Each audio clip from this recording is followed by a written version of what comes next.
Ellen when I'm finished, saying a few words, which I will do right now. Yes, and I've started recording.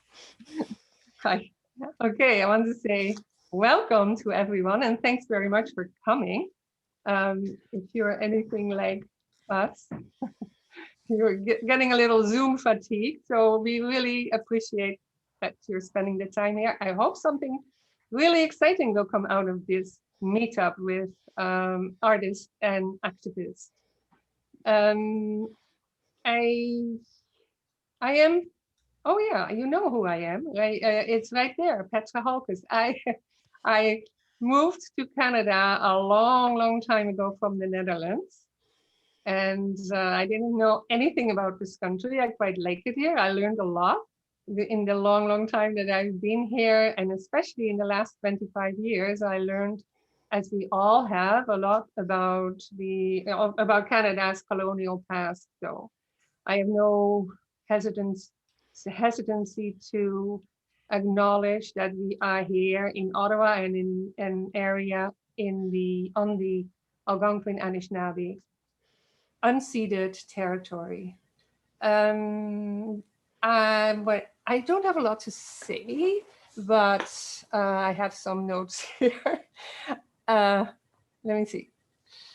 Okay, yeah, just because there's some new people here, I'd like to say just a few words about where we came from. René, my husband René, and we started RIA Research in Art, and it is a program for artists that we ran from 2006 to 2020 in our house.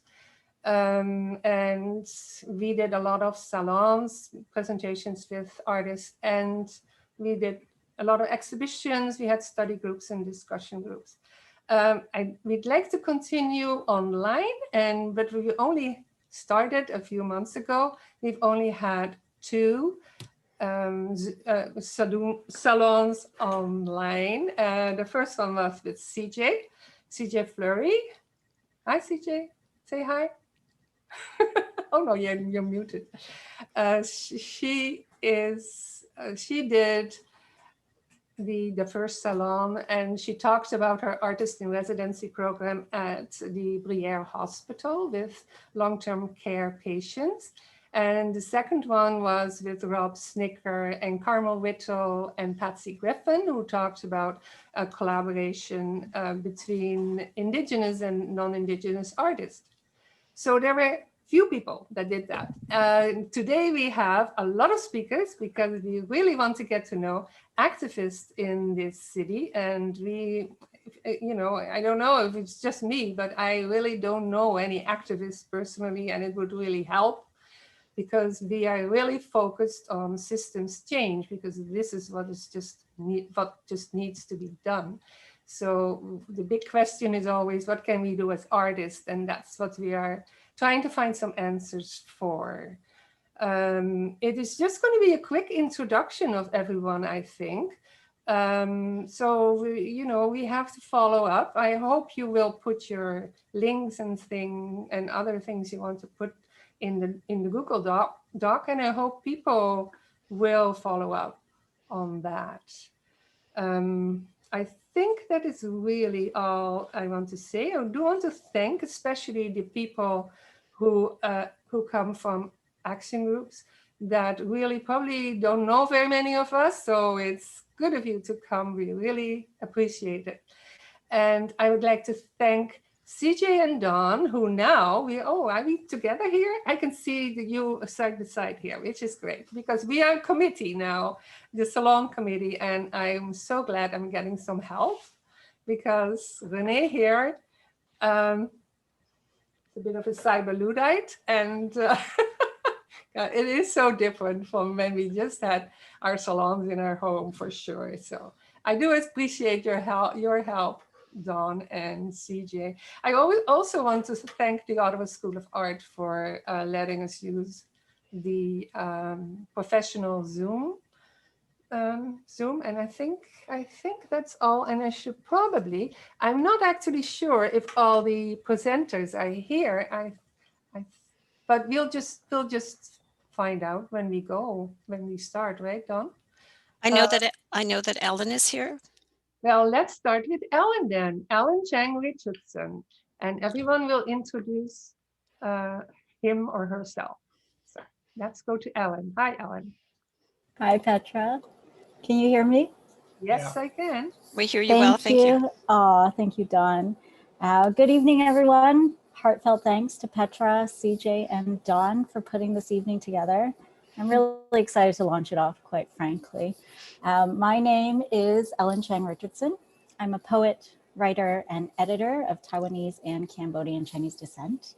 My poetic practice investigates identity politics, the climate crisis, diaspora, and third culture assimilation through the lens of a BIPOC feminist, aka me. Hello.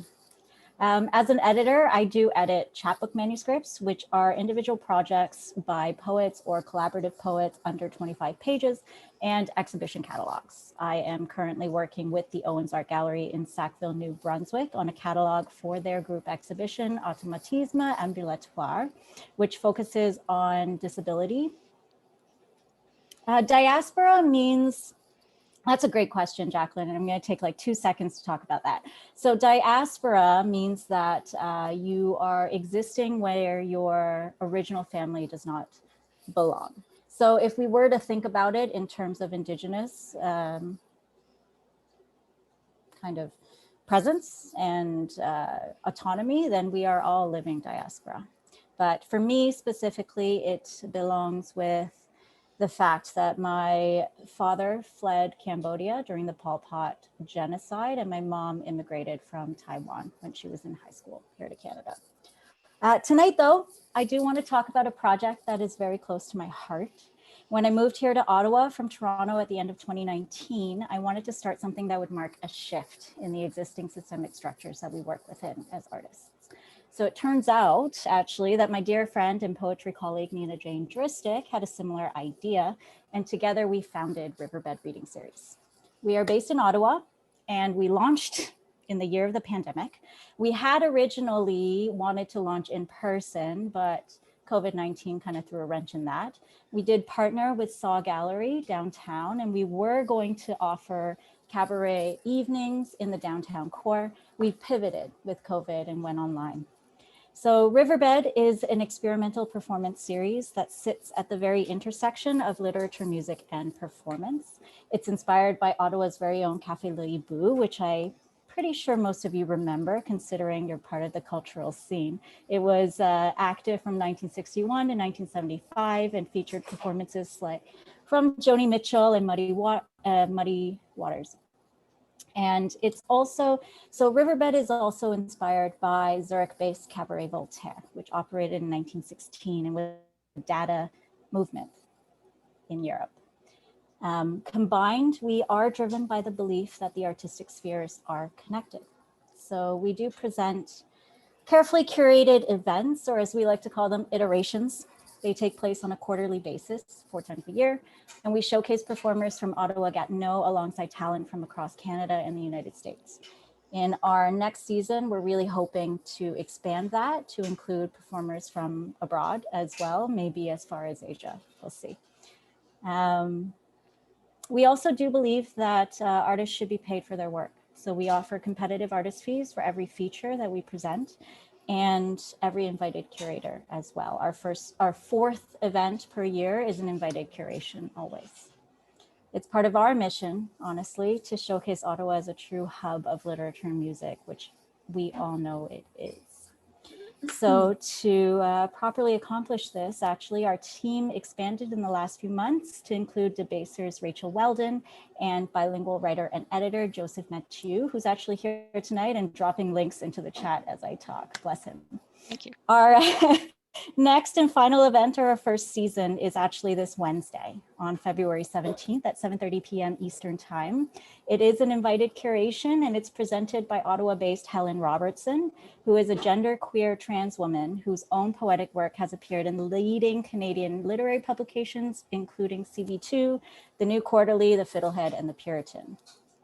She's a reader for bywords.ca, the secretary of Tree, and a member of the Poetry Collective 7 as well. So she has a very exciting lineup planned, and I hope that you will be able to join us if you have the time. There is a link that will be dropped momentarily to the lineup. In order to receive access, and I know you hailed me, Petra, don't worry, I'm almost there. To receive Zoom access link, all you have to do is sign up for our mailing list. Once you sign up, you'll always be on our mailing list unless you choose to unsubscribe, at which point we'll miss you, but it's okay, we understand. And so the sign up link, Joseph will drop momentarily as well, and the access link will be sent to our entire mailing list on Wednesday afternoon. So thank you for lending me your ears tonight. Without further ado, I'd love to introduce the next presenter, Claudia Salguero. Thank you very much. So this is Claudia Salguero. I'm a Colombian artist. Are you listening to me? Yes. Yes. I arrived to Canada in 2001 as a professional photographer and video producer and graphic designer. And around 2013, I started working with communities through workshops of any kind of mediums. I'm really curious, and I'm a self-taught artist in many areas. So I started working with communities and groups, teaching what I knew how to do, and that created this connection with the community, also discovering what was the reality here in Ottawa about diversity and about immigration and about all these realities that we can as artists do something about through our capacity.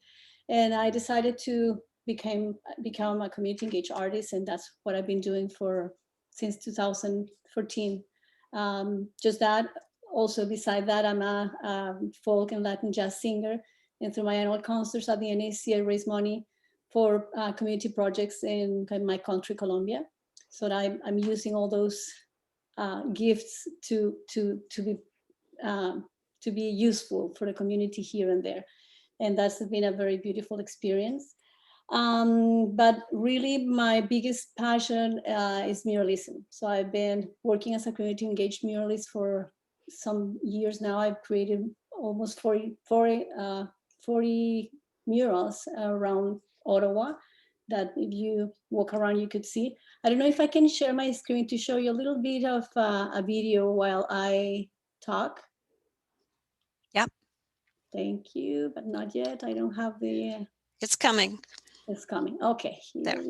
So this is just the second half of the video. So I'm just gonna, and it's mute, so I'm gonna keep talking, but you see the way I work with the communities.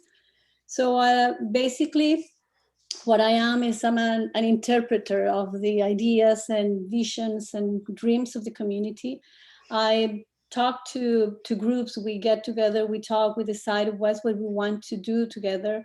And I invite people to paint with me. So I guide the participants through the process. They learn the whole technique, and they really learn how a professional mural is painted. But to me, the biggest value of this production, the way I work, is that I bring the community together.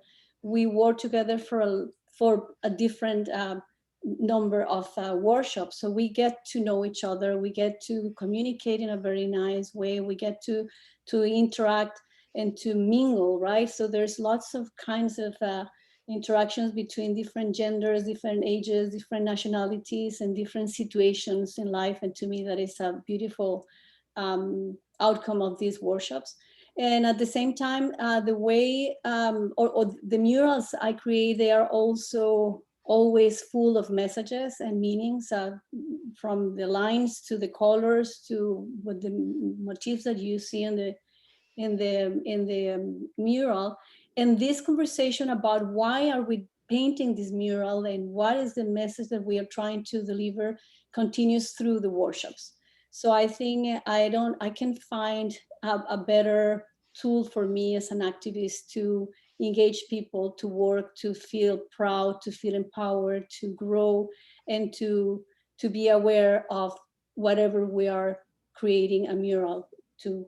And it's been a very, very nice experience. This mural that you see here is the biggest mural that I've created in Ottawa so far. It's a mural that I wasn't hired for this one. I just had the idea, and I approached my community partners. They said yes, they trust me, and then we started doing that. And following that mural, I started working on this one. This is this. If you go to my website, you see this is the homepage. But if you click on the wisdom mural, this is the mural that I'm working right now. I've been working on this mural probably for 1.5 years now. I haven't started painted yet, but it's been quite a process because again, I've had to apply for grants personally as a professional artist, but also through the institutions that I approached, and they said, yes, we trust you, we want to work with you. And it's going to be a beautiful mural called the Wisdom Mural, as you can see, dedicated to ancestral wisdom and indigenous wisdom, for which I gather, you see here, there's 10 knowledge keeper and indigenous elders, not just from Canada, but also from different parts of the world, actually from the 5 continents, chosen randomly because it's impossible to have all the cultures together. And we've had already 2 very beautiful roundtables where were invited to share their knowledge from their cultural point of view and mythologies and traditions about what the relationship with Mother Earth means to them. So it's been quite interesting because we all have learned a lot, and it's been so beautiful to see how everyone from all these 5 different continents, we all in the roots of our cultures and religions and beliefs, we started and we want to go back to be connected with Mother Nature. So this is the message that I want to deliver with the mural. At this point, I'm in the design of the concept, that part of the process we just finalized. Oh, we're going to be soon done. So I'm in that point. The conversations are for everyone to listen to. Please go to my website. I'm gonna, if you follow me in social media, there's little videos of them inviting you to watch them and to see what they have to say. And I'm going to be also posting invitations for the community to volunteer for the painting process. So everybody's invited. I want people from all over and from any kind of ages and genders and backgrounds to work with me. I'm trying to I'm being very positive about COVID and see how much I can do, but I'm going to start working on it anyway. And I'm still raising funds for the process, for the project. There's a GoFundMe campaign on my website that you can see, and thank you so much. And I'm very pleased to introduce to Lori Victor. Thank you. Thank you. Thank you, Claudia. The murals look fantastic, just absolutely fantastic. I'm going to share with you a PowerPoint, and I'm going to read notes due to the fact that I've timed this not to go over my 5 minutes.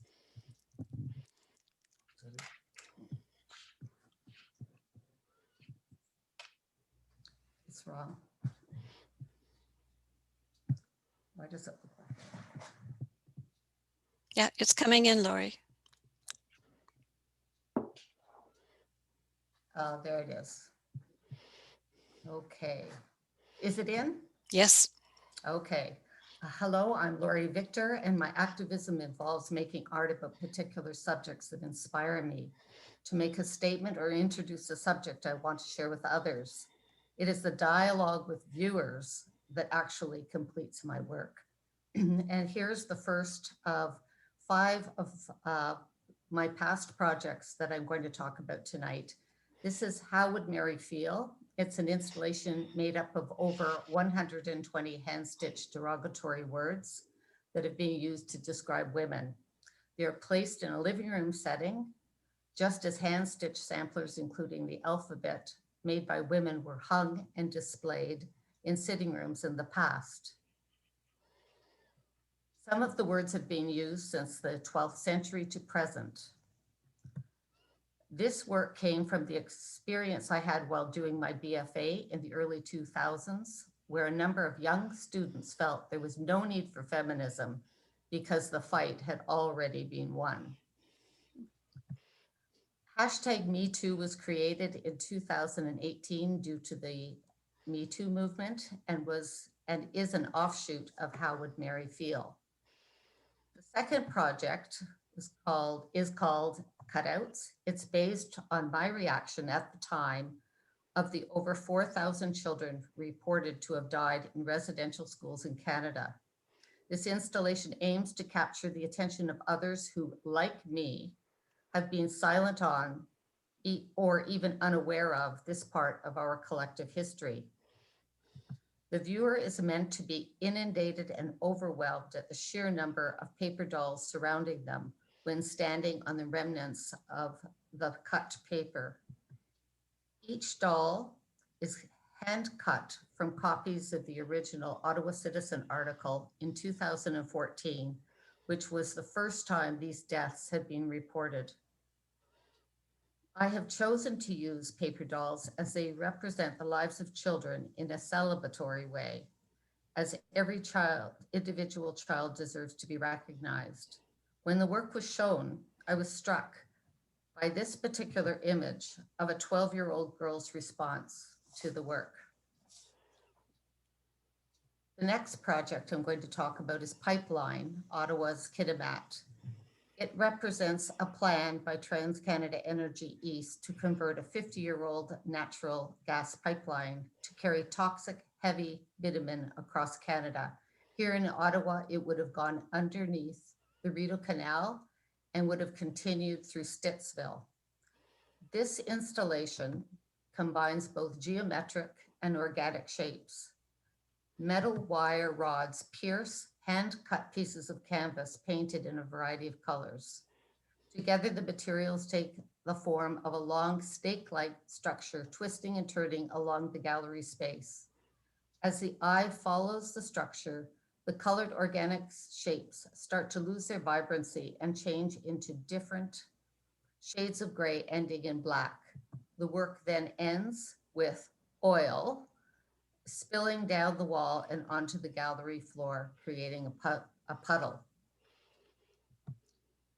This next work is entitled, Will She Ever See a Moose? From 2017. It was my final MFA thesis artwork.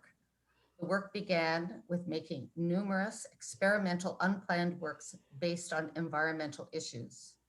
Here are two of those objects.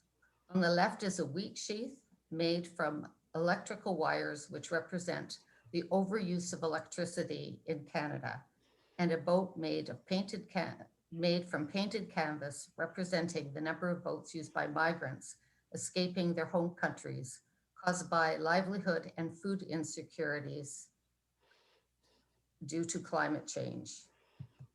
These and other objects were used to create a 9-part stop-action video involving photography and computerized graphics set in a grid formation. This is a still from the actual video. This includes repetitive, layered, and looped imagery and found sound recordings. This next work is entitled Roots, and it's an installation which will be shown starting this summer and ending in the fall. These intertwined chaotic shapes are made from my repurposed paintings. The work represents a pathway of roots that signified movement and growth.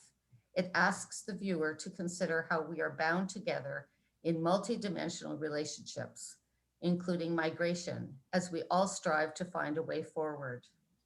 Roots is 2 parts, an installation where the viewer becomes immersed in and surrounded by a pathway of many roots, and photographs, which take the viewer to places where the roots are shown in various relatable settings, including Roxham Road, where many migrants crossed the border into Quebec from the US after Trump took over, and Pier 21, the port where immigrants arrived in Canada from 1928 until 1971.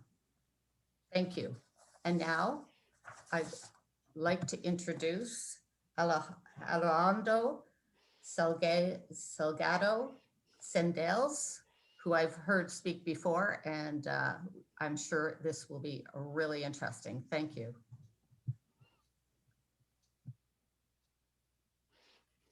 Well, thank you for the introduction. I'm really happy to be back and see you all. And also nice to meet you for those of you that don't know me. My name is Alejandro Salgado. Today, I'm coming here wearing different hats. So I'm going to start my first part of the presentation as MASC. I'm the English program director and the Equity and Inclusion Officer. And I still like old school and I love websites. So I'm going to navigate with you the website while I talk. So just one sec, I'm going to share my screen.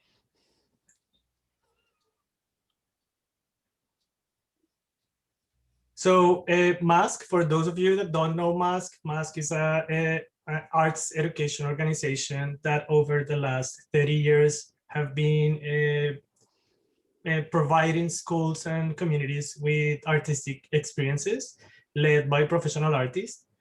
I think I'm really lucky to work with the MASC team, but also especially to be in touch with such an amazing artist. Actually, we have two MASC artists here tonight, which is CJ and Claudia. And something that is really special about MASC is that the diversity within the roster tries to represent the diversity of Canada. And I think that's really important, especially when we think in the gap and the lack of representation of people of color and other racialized communities in position of authority in schools.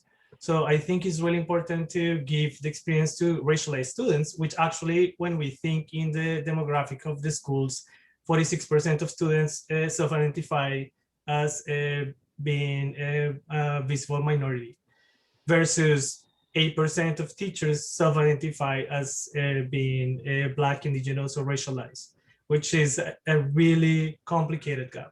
So I think that's one of the biggest impact that MASC has over the school and Ottawa. And I think something really special that has happening in the last year since I started. Actually, I've been working at MASC a year and a half, and I only work at the office 6 months because then COVID hit. So for me, MASC has been always a work online. And I've been working with the team developing the online program. So over the last, I would say, almost a year now, we have been basically adapting all the MASC programs to online experiences. And I think it's really important for us to think in terms of equity and accessibility. So in partnership with the schools, we have been trying to make art equitable and accessible. So here in this video, we'll see some of the examples over the last year. I can say that right now we increased 30% of programs from the start. So it has been a work of almost 1 year, and we keep adding more programs as we go, because as we all understand now, things are not going to go back to normality soon. So we are trying also to help the artists. I think, like one of the biggest impact, yes, is on the students, but also at the same time, we are providing jobs and income to artists when they most need it. So I think that's one of the two aspects that I wanted to highlight from MASC this night. And I think maybe for MASC, I'm going to leave it there because I'm really more interested in the conversation. So I'm going to try to keep it short. Maybe I will just say that as the Equity and Inclusion Officer, I'm writing the Equity and Inclusion Policy for MASC. And I think this is a really important step for MASC to put into their policies procedures that can not only increase participation and diversity, but also ensure that we all follow the steps and there are processes in place so we can ensure equity and applying also intersectional frameworks, because sometimes I think Canada is really liberal at the core, and concepts like equity are problematic for liberal people, because basically sometimes equity is thinking in how we need to sometimes give a little bit more to just other people because everybody's not competing at the same level. So that's against the concept of equality, which is like give everybody the same. So it's really interesting for me, this new step of MASC. Now, also tonight, I'm coming as the founder and director of the Multicultural Artists Coalition. Our coalition is a non-for-profit organization shaped by immigrant, refugee, indigenous artists, Black artists, and people of color. Our goal is to bridge the gap. You know, there is a huge gap in representation and access to resources from our communities. And we try to bridge that gap by doing research, advocacy, organizing festivals. And also for me, the key aspect of MASC is capacity building. So we work with different partners to basically increase capacity, develop skills, resources, so our communities can achieve their goals. The latest project that we're working right now is a series of workshops in partnerships with CPAMO, which is from Ottawa. I'm sorry, from Toronto.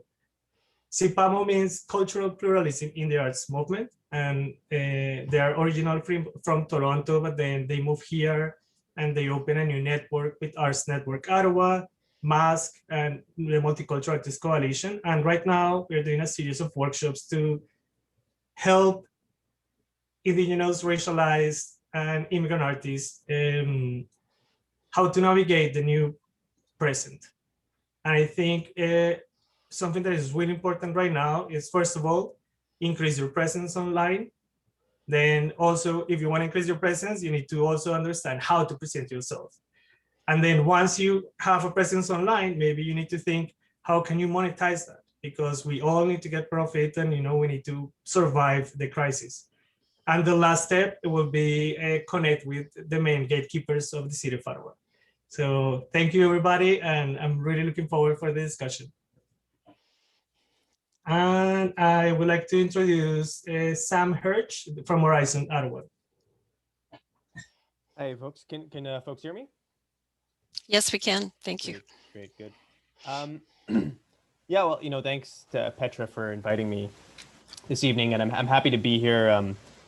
This isn't obviously the usual space that someone like myself occupies in terms of being around folks who are involved in art, but we're squarely an advocacy organization and a political organization, but obviously art and politics often intersect, and it's important. I mean, a big goal of ours, of Horizon Ottawa, I think, is making politics more accessible. Because right now, it's not, and it's for the wealthy and the powerful at City Hall right now. And a big thing that we've been focusing on is how much power and influence that the property development industry has, and it's not a place for people. And we that's what we want to make politics more accessible, a place for people, and that means getting every community involved, including folks in the art community. And I see some folks here tonight that I know, so hello to you all, and it's good to see you. But just to get a little bit into it, so I think a big goal of Horizon Ottawa is to make politics more accessible and to bridge the gap, between social movements, such as anti-racist, environmental and grassroots activist movements, and electoral organizations and movements. And what I mean by that is that I think that many times, or even most of the time, the people who traditionally engage in these social movements are not the same people who engage with electoral politics, and that's okay, because it's also important to recognize that engaging in elections and going to the polls is not the most important way to engage with your community, but it's important nonetheless, because that's how power manifests itself, and how the powerful do their work. So it's still important to get involved that way.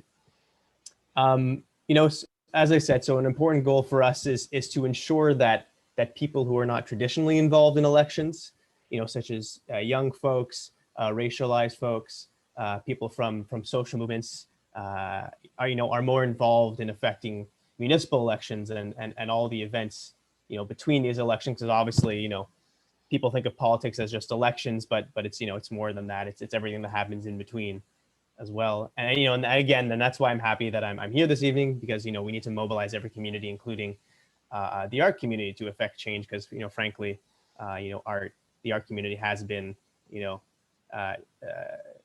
very important in that, in political struggles. I think we need to realize that. And, you know, there's in Barcelona, sort of where this municipalism, it's called, this movement started, where there's a lot of political action at the municipal level, and they have this program that's called Winning Back the City, and what they say is, you know, winning back the city is about much more than winning local elections, right? So it's not just about winning elections. It means putting a new, transparent, and participatory model of local government, which is under citizen control, into action, and it means implementing fair, redistributive, and sustainable policies to respond to the economic and political crises, you know, that we face, like COVID-19, like the climate crisis that we'll hear about this evening, you know, and the strategy has been, you know, to start from below, from what we know best, our streets, our neighborhoods, right? Because the proximity of municipal governments to the people makes them the best opportunity we have to take change from the streets to the institutions.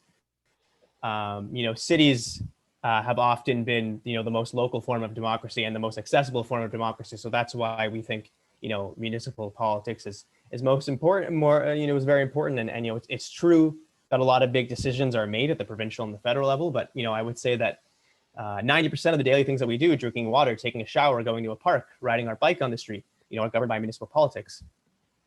You know, so I won't go too much. I mean, I know there'll be a long conversation tonight, but I won't go into too much of things that we've done. But, you know, in the past several months, that's basically our basic philosophy. But in the past several months, we've been involved in a lot of things.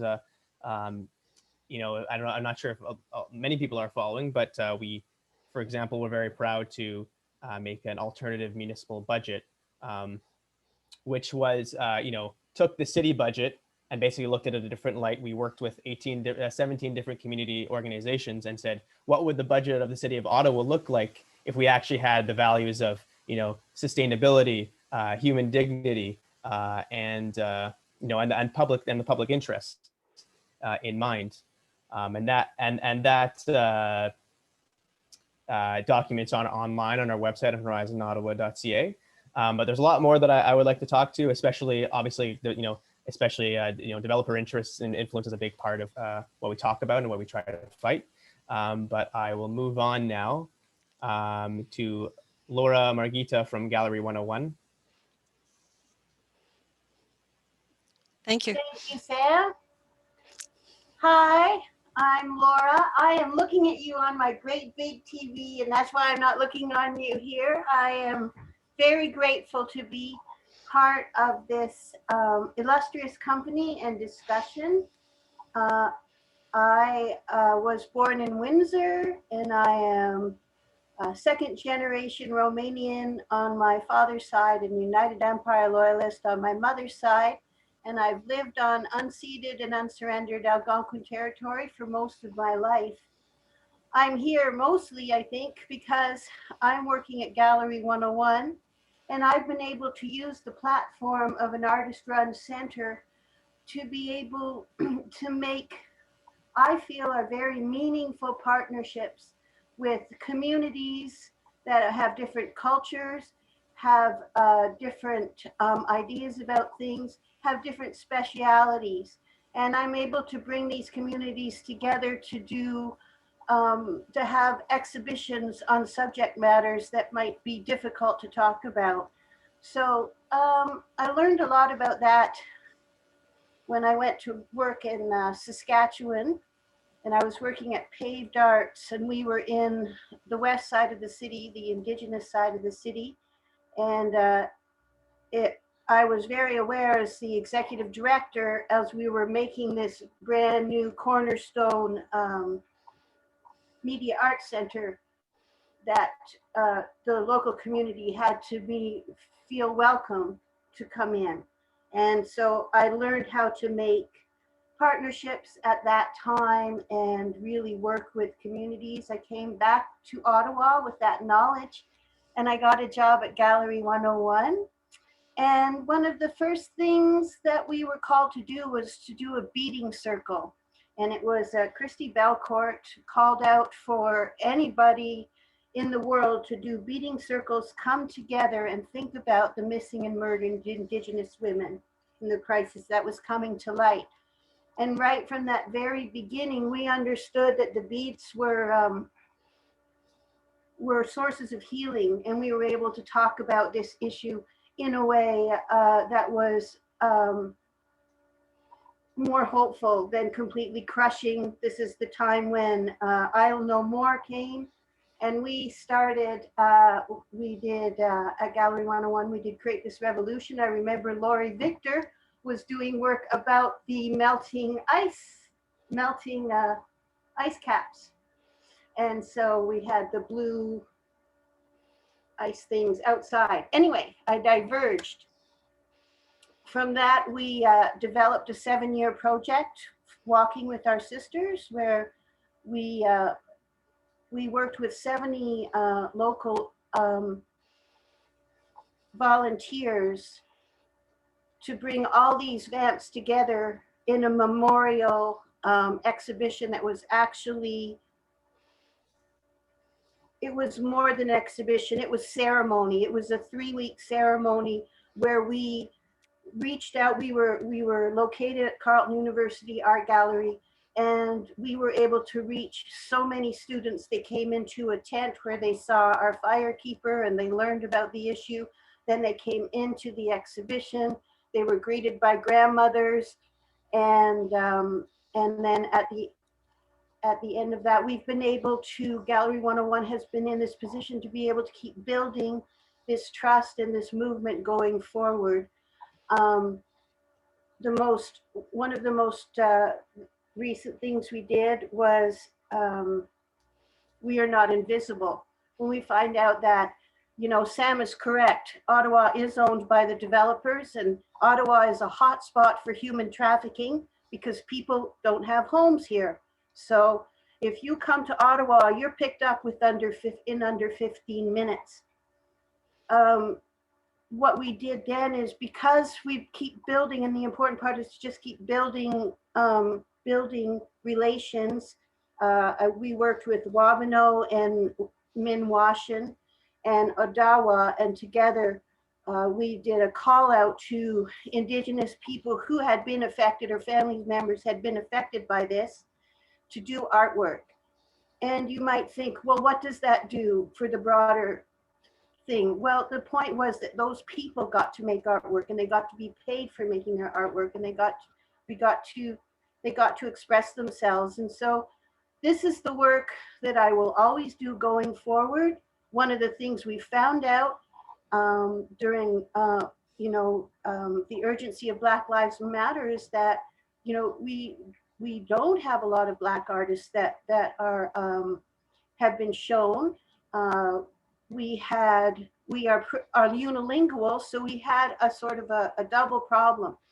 And we were very lucky to start working with our partners, Full Fam, and they are, I guess the most important thing I want to say is always pay the people that you're working with.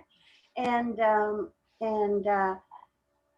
they've been able to go forward with a series of workshops for and about Black artists, but people are welcome to go on to our website and to find these people, look at what they're doing, and if you want to talk to them, you know, hire them to consult with you. They will be doing an exhibition this year. Watch out for free food. It's coming. Thank you very much, everybody. Thank you. Laura, are you going to introduce the next speaker? Sorry, who's the next speaker? Ilse, I'm dyslexic, so I'm going to ratchet the name. Ilse Turnsen. Ilse Turnsen, the fabulous Ilse Turnsen. Thank you, John Jale, for your support. Thank you. Yes, my name is Ilse Turnsen. I was born, I was conceived in a place called Ferramonte d'Argia, which was an internment camp in southern Italy, where my parents met. My father was Jewish. My mother was worked in the German resistance. They encountered an artist there. His name was Michel Finkelstein. And the walls of my childhood home were covered with his watercolors. He was most renowned for his engravings, but my father worked the internment camp in Italy was not a death camp. My father was there because he was Jewish, was trying to get out of Europe, and he was caught. And my mother was trying to escape arrest in Germany, and she ended up in Italy. But luckily, anyway, the walls of my childhood home were covered with Michel's watercolors, which he was able to paint while he was in the internment camp. He loved food. My father worked in the cafeteria, which was mainly served some variety of ceci or garbanzo beans. And he created art in the midst of that camp. And as a child, I would stare at his watercolors, thinking how he could create something so beautiful in the context of what was going on in the camp. Seeing the work today of the artists who have presented so far, and I'm deeply inspired as I was by his work, thinking that we are in a time of huge challenge, and that and the need for transformation is so fundamental to what we are experiencing. Laura, I got meetings and felt the power of what happened when people. Okay, I go to a grassroots community, Pêche Coalition for a Green New Deal. One of our first actions, Katie, was to deliver a copy of the 2018 IPCC report, which disclosed once again the need for deep transformation.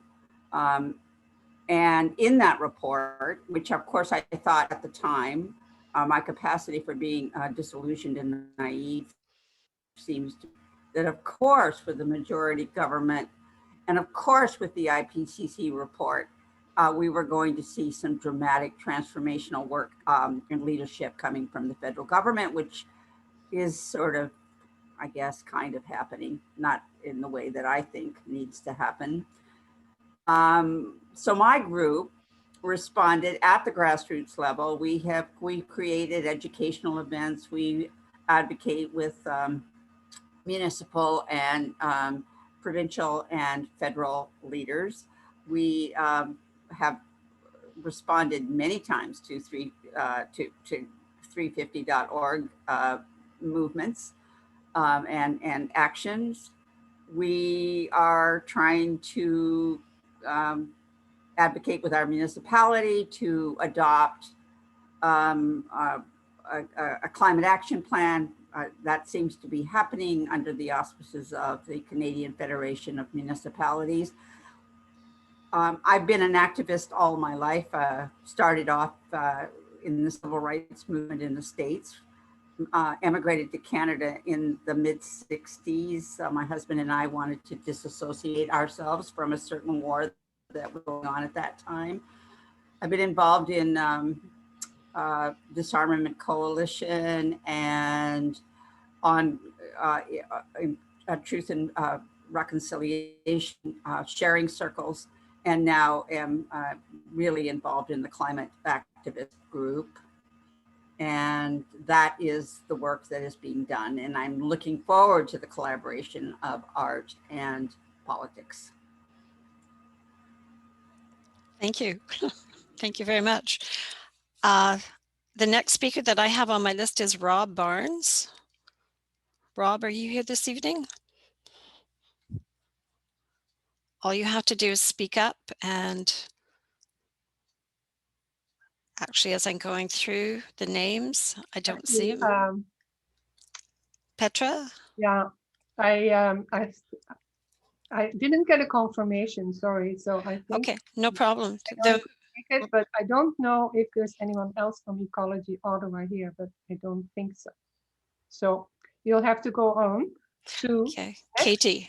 To Katie. Katie Perfitt. Yay. Hi, Katie. Hi, and good to see so many familiar faces here. So many folks who have been out on the streets when we were able to do that. I'm going to share my slides and also give a forewarning that I am calling in from the Ottawa Valley. And even though it is only 45 minutes from Ottawa, we have really, really terrible internet here. So hopefully it doesn't cut out. I'm keeping my fingers crossed, but we'll see how it goes. So I work with an organization called 350.org. We're a global organization, and more or less we support grassroots organizing to stop fossil fuel projects and build the world that we need.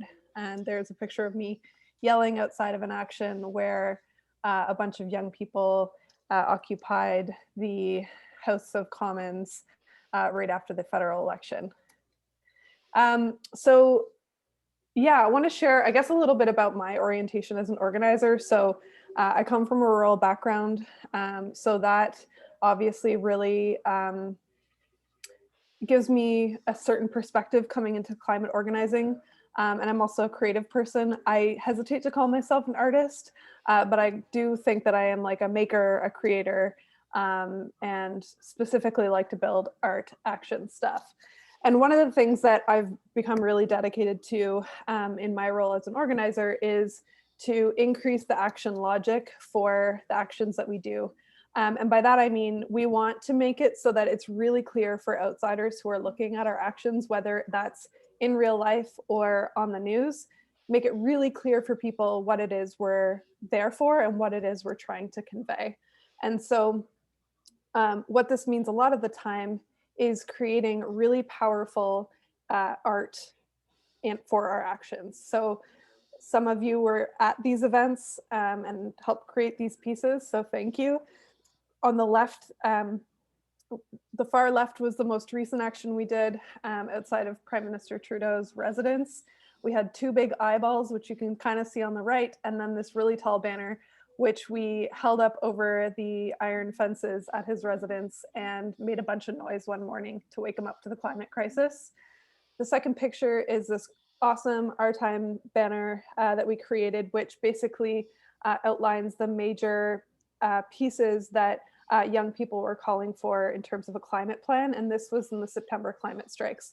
So Indigenous rights, a livable climate, and good work were the things that a lot of young people were calling for. And actually what's really interesting about this moment was that there was a huge contingent of young people, and we weren't, the folks that brought this banner weren't even the organizers of the march. We weren't even the primary organizers, but we brought that banner and showed up, and had that not been there, we would have been missing that really key visual element for that march. So that was really great that we had that piece of artwork. And then the next one was at the federal leaders debate that was hosted by the CBC, I believe. And we were outside and we had this really big fire extinguisher with some messaging. And it was kind of the prop that we pulled people towards who were outside of that leaders debate at the Museum of History in Gatineau. We use art as tactics. So on the top of that picture, you can see our organization often supports training organizers in how to do street murals and actually helps to make them happen at big mobilizations. So this was at the climate strike. The bottom right, we did this really cheeky theatrical video where a bunch of us were trying to scour Parliament Hill and the Prime Minister's office for the science behind how Kinder Morgan could be good for the climate. We didn't find anything on that hunt. And then the other banner that you see here was one we painted with Christy Belcourt and Isaac Murdoch and David Solnit, who are incredible arts organizers at Power Shift Young and Rising. And what's really cool about this banner in particular, it has the Thunderbird on it. And what it says in Anishinaabe is respect our laws.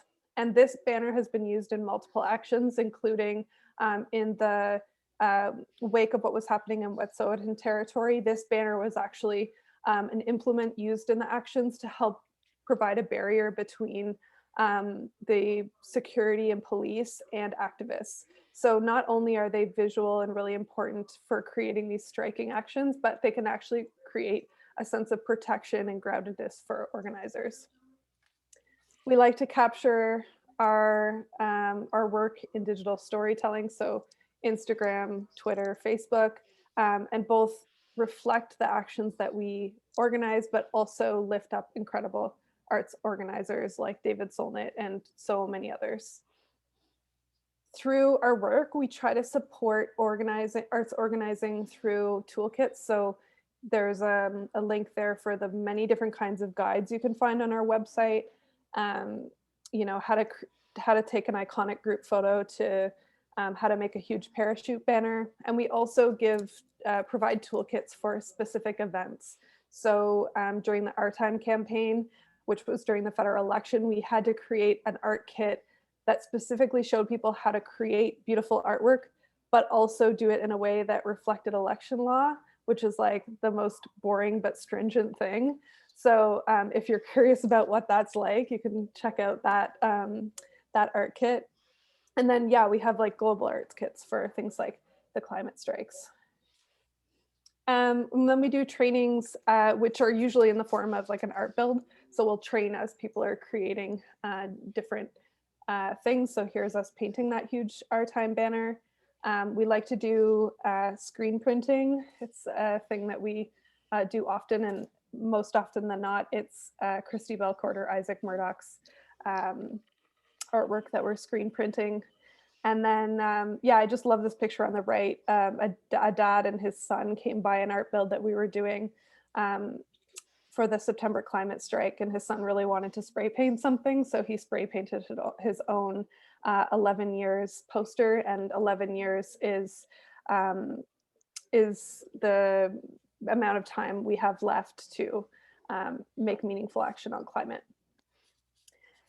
I will say the last thing actually before leaving this is one thing that we've really tried to endeavor to do through whether it's at trainings or at actions is to really, I'm just going to check the chat really quickly, is to really make sure that it's not just visual, that we're also bringing music into our work, whether that's just having really great music at art builds or creating and making sure that there are really good chants and songs that are action.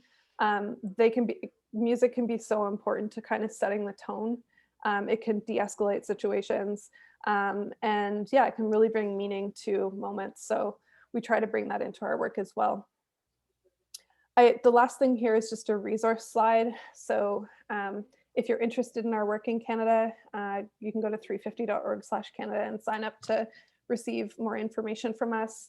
Art.350.org is so great. It's full of stuff. And then I just put in some resources that I say we love, but like I love, and our team references these a lot in our work in Canada.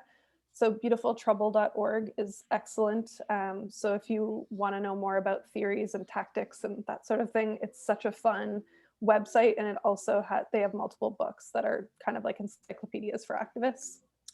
The Ananman Collective is Christy Belcourt and Isaac Murdoch. They have designs you can download and get put onto screens. And so that's what we'll do often is ask if we can use their artwork for mobilizations. And then the last one is justseeds.org, which is a collective of artists who do lots of different art for the movement. And yeah, their website is just really fun and inspiring. So yeah. Thank you, Katie. That's much appreciated.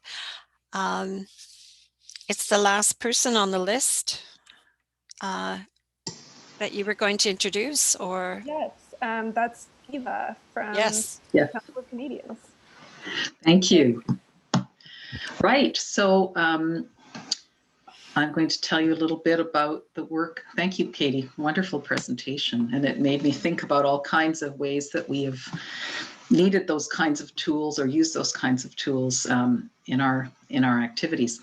And Maya's going to present a little PowerPoint to sort of guide me if she has a chance. So the Council of Canadians has been around since 1985. Some of you who are maybe closer to my age will remember them being very prominent on this national scene back in the 80s, 90s, when we had big national debates about things like free trade, the free trade agreement versus fair trade versus sustainability. They've been very prominent in talking about clean water for decades, and particularly against the sort of commodification of water by corporations.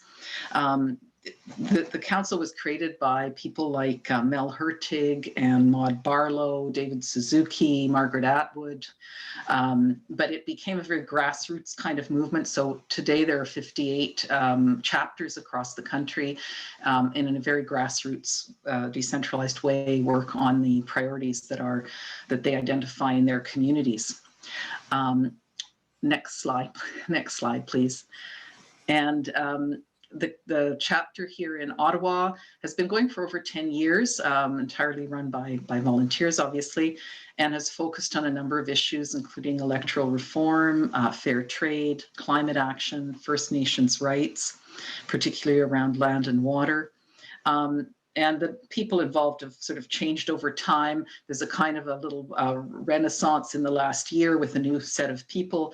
And we decided our focus would very much be on water and water rights, including the Blue Communities Project, which is something that was co-created by the Council of Canadians and is now a kind of international movement. And it's really about the human right to water and sanitation, and keeping water and rights to water and sanitation in the public sphere rather than seeing it be privatized. Now, and our current focus, because it seemed like a very urgent thing for us to work on in Ottawa, was protecting the Ottawa River from some dangerous projects around the disposal of nuclear waste and radioactive waste. Next slide, please. So what is going on there? You may have heard of Chalk River, you may not have. It's the federal government's lead nuclear research and development site. It was started in 1945. It was part of the development of nuclear reactors by Canada, and even production of plutonium for nuclear weapons production in the 60s and 70s. Sorry, 50s and 60s, more than 70s. What happened under the Harper government in 2015 was that the management of that site and a number of other very contaminated sites across Canada, very contaminated with obviously radioactive waste and other wastes, was privatized to corporations. So this is really very much in line with the kind of thing that Council of Canadians has always been concerned with. We're seeing that this is not going in the right direction. We have SNC Lavalin and a couple of American corporations, Fluor and Jacobs, that are also very connected with the nuclear arms industry. And almost as soon as they came on the scene to manage these sites, they proposed some very substandard ways of dealing with the huge amount of nuclear waste legacy. And so anyway, to make a long story short, the proposal, which is now nearing the stage where in the next year or so, it could be actually approved and start to go ahead, is to create a very large mound, essentially very much like a landfill, same idea as a landfill really, and have 1 million cubic meters of contaminated soil, building waste, reactor parts, the industrial waste, all kinds of stuff, go into this very large mound. And that is less than 1 kilometer from the Ottawa River. Indeed, it's next to a wetland, which is next to a little lake, which drains through a stream right into the Ottawa River. And this is up around Deep River area, if you're not quite sure of the geography. And near there's an old reactor, which they've also proposed to just, instead of cleaning up the site and removing everything, to take the old reactor and pour in grout and cement and do what they call entombment, which is a rather horrid term when you think about it, and entomb this reactor. And again, that becomes a kind of radioactive waste dump, which is only about 100 to 200 meters from the Ottawa River. And obviously the concerns you can imagine right away are flooding. We're getting more and more extreme climate events. It's a very active earthquake zone, and the Ottawa River flowing down and then into the St. Lawrence, that represents the drinking water for millions and millions of people. So we've been active. We've been working the Ottawa chapter with the concerned citizens of Renfrew County and area and various other groups. There are actually over 140 municipalities, the majority of them, the vast majority of them in Quebec, but over 140 municipalities have already passed motions saying we oppose this. And right now we're including the city of Gatineau. And right now we're trying to get the city of Ottawa to step up and do the same, because water is, again, it's a right. It's it's what we're made of. It's sacred to Indigenous peoples. So a couple of glimmers of hope. One is that our city councillor, Teresa Kavanaugh, as well as Catherine McKenney, have tabled a motion to the city council to oppose this massive radioactive waste dump, and it'll be voted on the 24th. And we're building, support. We might just be able to squeak that through and get that motion passed. And then beyond that, when the Nuclear Safety Commission, which is the regulator, will actually hold hearings and license this, we don't know. It's a little bit in limbo. They seem to be finally paying some attention to Indigenous concerns, and that is the other glimmer of hope. There you've got a little bit of detail on what that motion says. And if we can just go to the next slide, I think if you really want to know more, if you want to know more, the great thing to do would be to come join us this Thursday evening at 7 for an online town hall, Radioactive Waste in the Ottawa River, your questions answered. You can find that. I think that Maya's going to put that link for you in the chat. You can register on Eventbrite, and then you'll receive the link and you can join us to have all your questions answered, because it's a very complex area. And I think there's a bit of reliance on the lay person doesn't really know, or they think they don't really know. Some of the ways we've integrated the arts or worked with artists, music. We held a music festival with local and particularly youth artists a couple of years ago on Westboro Beach, so we could look right at the river that we're trying to protect. As we celebrated, their talent. We worked with photographer artist called Robert Del Tredici from Montreal. He's published a couple of books of his photographs documenting the impact of 3 Mile Island on their community, and the impact, documenting also the impact of the nuclear weapons program in the US on people and communities. And we've often he's helped us do thank you. He's helped us to create very creative signage of the kind that Katie was talking about, including one time we had to go up against an inflated 8-foot tall polar bear, which the nuclear proponents brought along to say that, hey, we're going to save the polar bears by expanding nuclear energy. Anyway, it's a long process, I think, to get really familiar with these topics, but we welcome absolutely everyone. I hope you can join us at the town hall and perhaps get interested enough to partner and get involved with us more. Thank you. Thank you, Eva. Okay, so we're going to head it back to Petra, but also to CJ, because it's the opportunity to have a dialogue now with everyone. So if... Yes, I'm here. Can you hear? Okay, so if anybody has, I'm going to go on to gallery view now. And so if anybody wants to speak up or has a question, if you would raise your hand, and then when I see you, I can ask you to unmute your mic.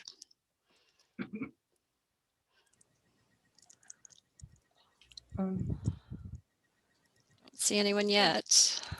Petra, Yes. do you see, are you on there's CJ. I would like to speak. You can't hear me, right? Yes, thank you. You can hear me? Yep. All right. I just want to think it's really fantastic. All the things I heard, my mind is boggling. I think it's great. I hope that I can find, I hope I can find more people even to get in touch with us somehow. And I hope that this is going to happen tonight. There's so many wonderful activists and action groups in the city. It's amazing to me. So I have a very general question to the activists, and sorry, I'm ignoring the artists here because I don't know them, but I like the whole idea of the local, because it's also overwhelming. There's so many groups all working for different or slightly different actions, for things that need to be done, which is great. Where do we focus? So one great way to focus is the local. And so I'm really happy that you are local, even Katie there, you're not too far away. It's, what was it again? Oh, what was it? Anyway. Pakenham? Pakenham, yes, beautiful Pakenham. So that's great. How if I wanted to just get involved, what would you expect from your members? Like, what is it? I mean, I get your email, but that's about it. I mean, what do I expect? What are you expecting from your members? Is there someone who can give me an answer to that? What does it mean? What do you do if you're a member? Okay, I'll go to Sam. Sam, if I want to become a member of Horizon, I'm very impressed. I want to be a member. What does that mean? Yeah, well, thanks for that question. And I see, I don't know if Felix is still here, but he's one of our, there he is. He's one of our members, comes to a lot of our meetings and stuff like that. But we have a place on our website where you can become a member, and we have a sliding scale of between zero and whatever you can pay per year to become a member. So we try to make it as accessible as possible. And, our organization, the way we work is we're very, horizontal. We, there's not really, there's a board for structural administrative reasons, but, we try to work as sort of non-hierarchical as possible. And it's sort of as much as you do, that's as much sort of like democratic power you have. So, we have a bunch of things always on the go, a bunch of policy issues. And we have people making phone calls, for example. We have a phone call campaign right now about banning evictions in the city, because, the evictions moratorium is being lifted tomorrow. So we're having a phone call campaign around that. So it's really, whatever you have the capacity to give. And what we're all about in Horizon Ottawa is giving our members the capacity themselves to become leaders. And it's really based off sort of like the Bernie Sanders big organizing theory, which is, there's not a top-down approach, but sort of a horizontal, like bottom-up approach where we give everyone their own skills so they can lead projects, and we can teach them how to lead projects. So, and it's sort of like really trying to make everybody become a leader as opposed to just having one leader in the group. So that's sort of the way that we operate, and the sort of the way that we orient people when they come into our organization. So I hope that sort of answered your question.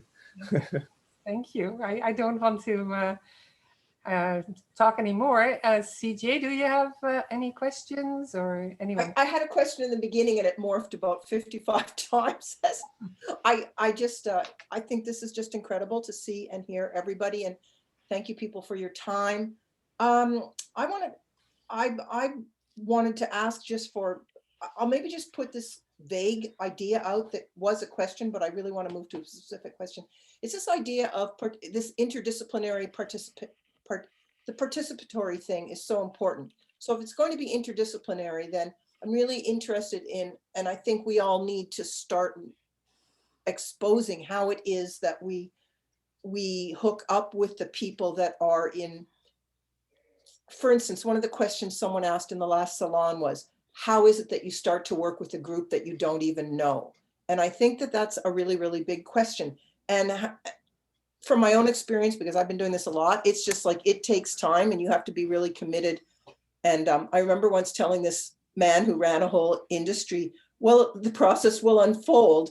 And even at the word unfold, speaking to a businessman, it was like his look just turned from like a smile to a frown. So it's like, it's hard to move into another industry and speak your own language as plain and clear as it is. Anyway, so I think the person, it was, where's your name here?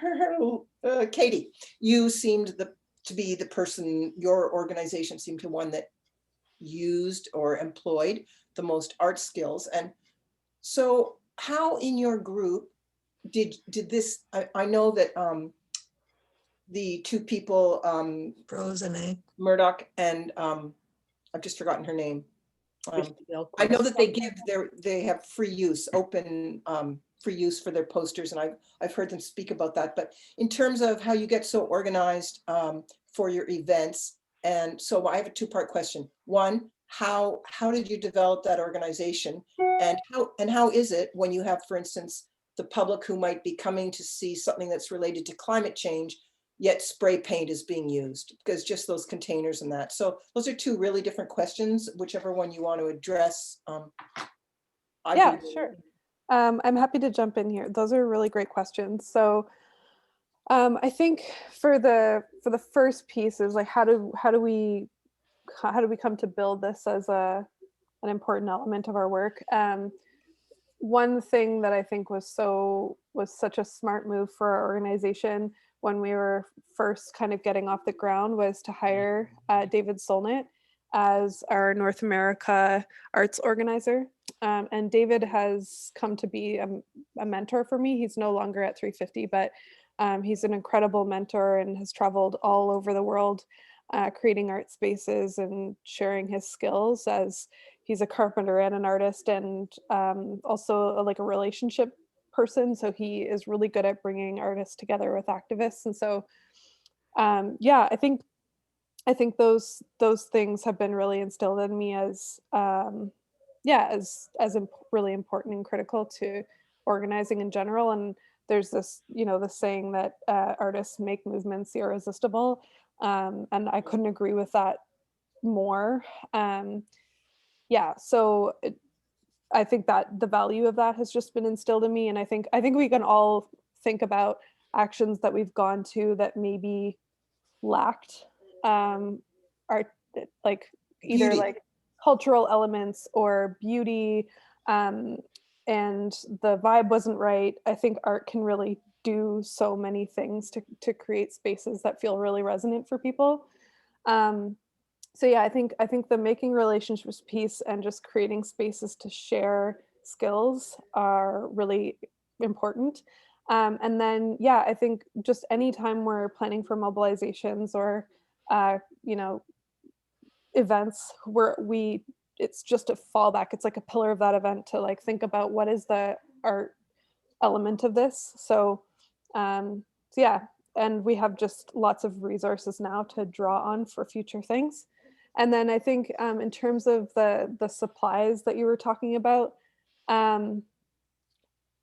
yeah, I think like those, I don't use spray paint every day. I think if we're going to use it one time a year, that like really pales in comparison to the kind of emissions we see from like oil and gas giants. And so, yeah, I feel like if that art makes 50 people want to be really involved with the movement because it's such a striking visual, that to me, I don't know, it seems there's no contradiction there to me. Okay. But yeah, there might be for someone else. Thank you. Great answers.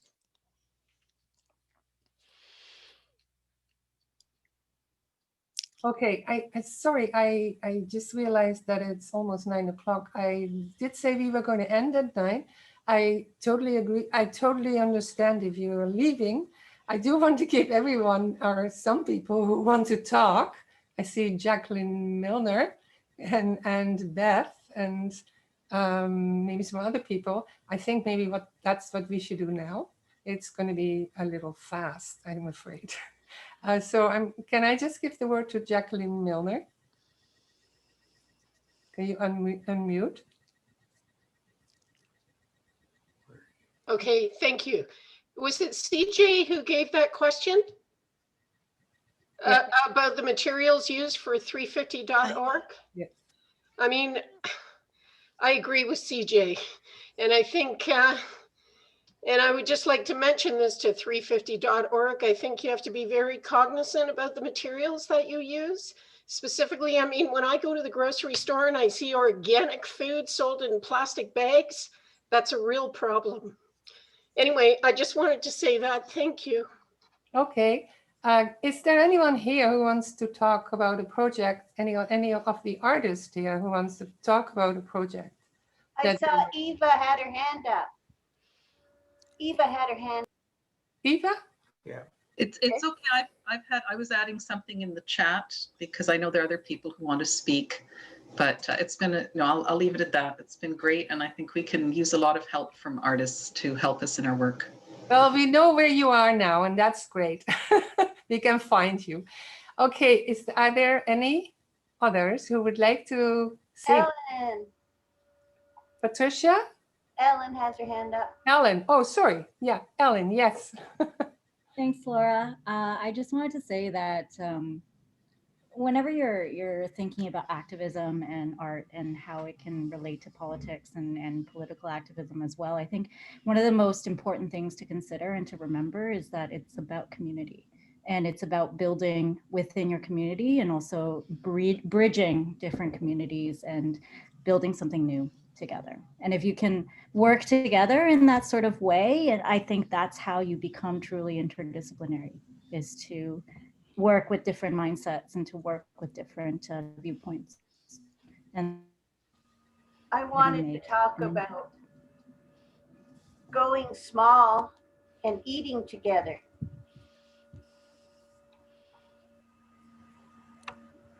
I'd love to eat together with some of you, but unfortunately we're in a global pandemic. I know.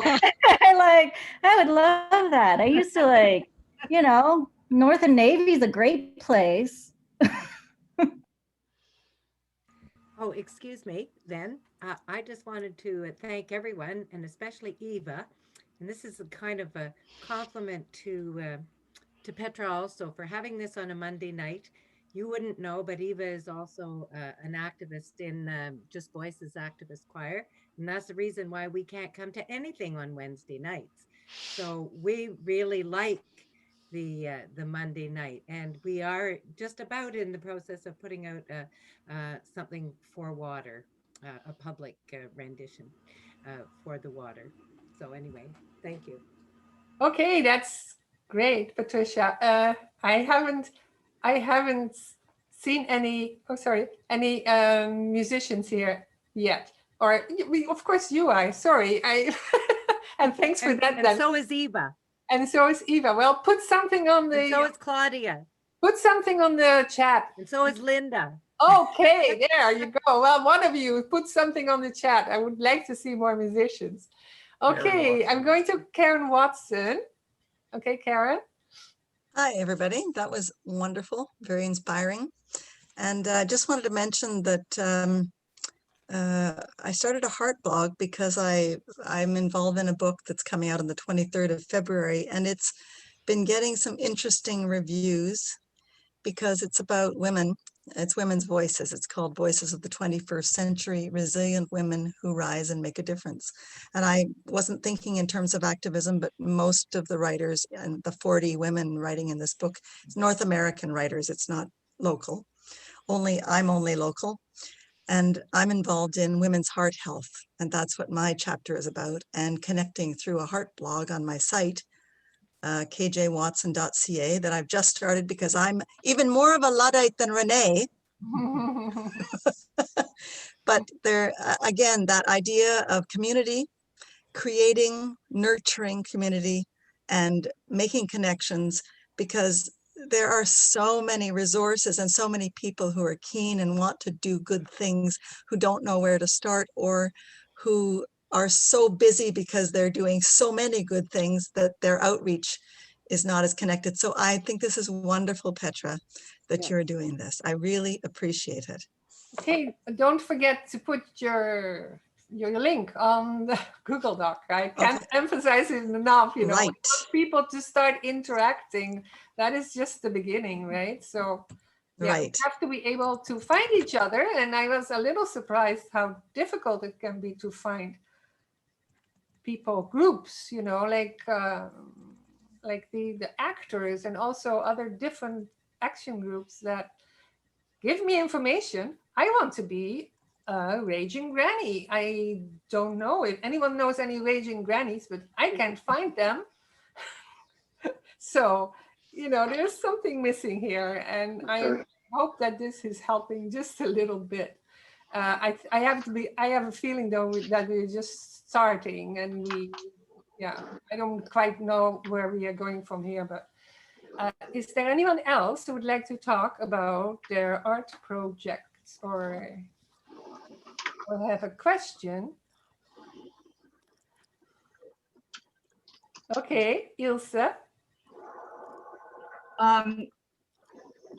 What inspires me about are these community art projects, the murals, the beading, the coming together in order to create that shift in our consciousness away from the extractive, exploitive economic arrangements to a deeper understanding of grassroots community and our connection to the earth. But the other aspect of that, and it was brought up around not exploiting artists, so that us who are politically passionate, you know, about the climate movement or climate justice and social justice, to look at those community art projects, like the one that comes to my mind is one that CJ led in our community, which was a flower mandala that was a work of pure reverence. What happened out of that, where you create that platform for transformation. But to do that for artists, how do we look for grants? How do we activists respect the need for artists to, yes, we want to make our movement irresistible, but not at the expense of, you know, having this transcendent principle not translate into, you know, a livelihood for the artists involved. Is that an issue for artists? Yes. It is. It is very much. Yes. I know we ran into this before, and we're just because Gallery 101 is so, you know, that's our very reason for being is to support the artist, and the artist stays at the center, and that means freedom of expression, and it means barrier-free freedom of expression. So on that, you can find space for all of the other, you know, human environmental rights. So yeah, the artists have to get paid. I wanted to tell you maybe about some of the things that we're coming up. So we have a big survey show called Free Food. Wait a minute, I see some people have their hands up. I'll shut up and let it go on. No, it's okay. Laura, go ahead. Okay, so it's free food and it's about food security. And so we've got a whole bunch of artists that are part of this. One of them is Thurza Cuthand, who is an amazing Scottish Cree artist from Little Pine First Nation in Saskatchewan. And she's well known as a filmmaker, but she's going to be doing a performance called The Future is So Bright, where she's, you know, sort of reading these queer love letters to imaginary lovers over this landscape that's, you know, falling apart. And then she'll do a performance. There's Liz Bussett, and she's got these monumental paintings. They're 6 feet high photorealist of a severed pig's head with a Groucho mask, Marx mask, and another one with like Mickey Mouse ears, and you walk in and they just overwhelm you about consumption. Laura, sorry to cut you. Who was the first artist that you mentioned? Thurza Cut Hand. How do you spell that? Can you pop that in the chat, please? Yeah. I'm a Luddite too. Thurza Cut Hand. And anyway, our mentor is Priscilla Settee, and she is has been on like food security, international, you know, sort of gatherings over the last 30 years or so. And anyway, it's going to be in late September, early October. I can't even, I'm sort of getting nervous and it's late, but there's, okay, I petered out. I just, I'll get in touch with you, Laura, and I'll get those links from you and I'll help you out with that. Is there anyone else who would like to say something about the work? I just have a little, for the artist people here, do you see Art Engine as a place where activist organizations could say something coming up in 3 months, if you want to get involved, please contact us? Like it can't be your responsibility, Petra. There must be something that's already established. I only say Art Engine because I look at it every day, but I wonder. Yeah, but it's for artists. It's not really reaching action. No, but I mean the activist organizations could put, if they knew of Art Engine, they could put a call out for artists, not next week, but in 3 months or 6 months to get on the radar. What do people think? So CJ, I don't know if this is exactly what you're talking about, but for local sort of literary arts events, listings and that sort of thing, bywords.ca has a great calendar, and they actually list everything per month and everything per year for what's coming. I'm not sure if that's exactly what you're looking for, but if somebody's interested in anything literary, they're a great place for that.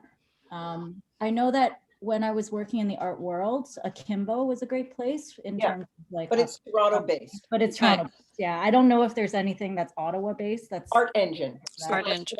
Like the activists to have that artengine.ca, and you just put your call out, and then it go Art Engine comes every month, like I think 5 days a week, and it's not too much every day, but if an activist organization could put their call out, or a request or an invitation, however they chose to do it. And we artists have certainly learned about your groups, to all your other groups today. I wonder if there is anything that any of the action groups can recommend for us to stay informed.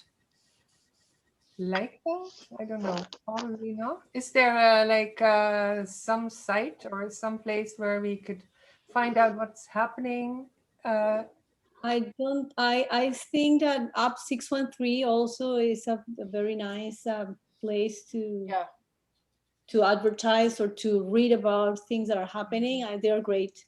I think they're great too. Okay, that's good. That's good. Yeah. And I would say also that Arts Network Ottawa would be very interested in having a little bit more information about this. So I can advocate for that. Yeah. Okay. Well, we are losing participants for the very good reasons. I don't know. What do you think, CJ? Should we call it a night? Thank you. Yes, thank you, everybody. Okay. Well, thank you very much. Wait, maybe we shouldn't hang up yet before people save their chat. Oh, yes. Ah, yes. Right. Thank you, CJ.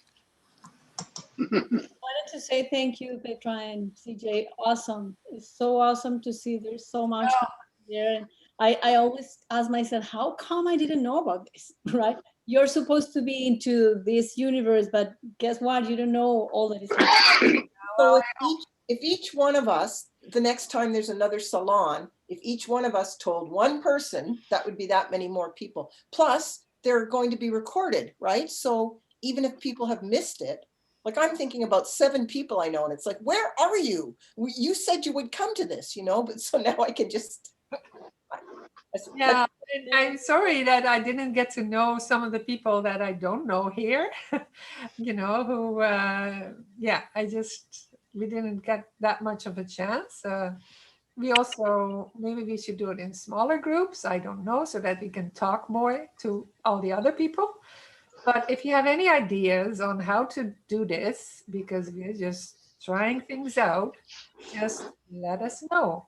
Petra, Patricia raised her hand. Eva is very skilled at running Zoom meetings that have rooms where people can go and talk to each other about a specific item. And that might be a really good follow-up where we would come in and choose, be assigned or even choose. I don't know how to do it, but Eva ran a massive one that was really, really Yeah, well, Dawn is always very eager to learn, and she's been doing a very good job. So yeah, but that's good. We will keep Eva in mind. Happy to share the experience. Yeah. Yes. Yeah. Oh yeah. She could just help. I'm not saying she should do it, but that this is a good strategy when you want to get people to talk in a bit more depth. Yeah. Because this isn't the easiest format to talk for everybody to banter back and forth, right? Yeah, yeah, it is. Well, I'm sorry, Ecology Ottawa didn't make it tonight, but I did attend their gala and they did exactly that. They had these breakout rooms and it was very successful. I didn't want to leave. It was, and you could jump from one to another. So I have been in ones where you're assigned to a group, but in this particular case, you could jump from chat group to chat group, and each one had a subject area, so there was some structure to it as well. That's a good idea. Of course, we could try it in Discord too, because it's still there, but I think it was a little bit too much for most people to join. So I was at a meeting where it was random, like every 20 minutes you were thrown into another chat room and just got to know what other people were doing. It was fascinating. That would be fun. Yeah, that would be fun. Because that idea of coming up with, you know, for instance, if we wanted to sort of say all together, what would it take to shift, you know, really shift people's attention to that we have to act now, you know, to mobilize around climate and social justice. But all these fantastic ideas that are operating, if there was, you know, different ways to coalesce the energy.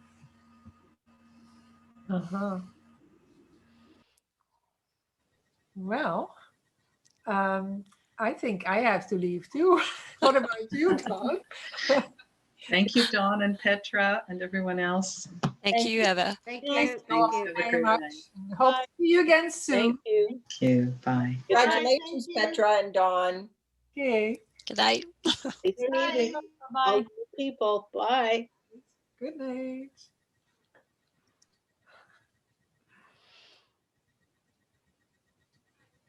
So he's Yeah, almost everybody's gone. Yeah. Okay, so I'm going to end the meeting and stop the recording. Okay. Okay, Thanks. good night. Thank you. Bye.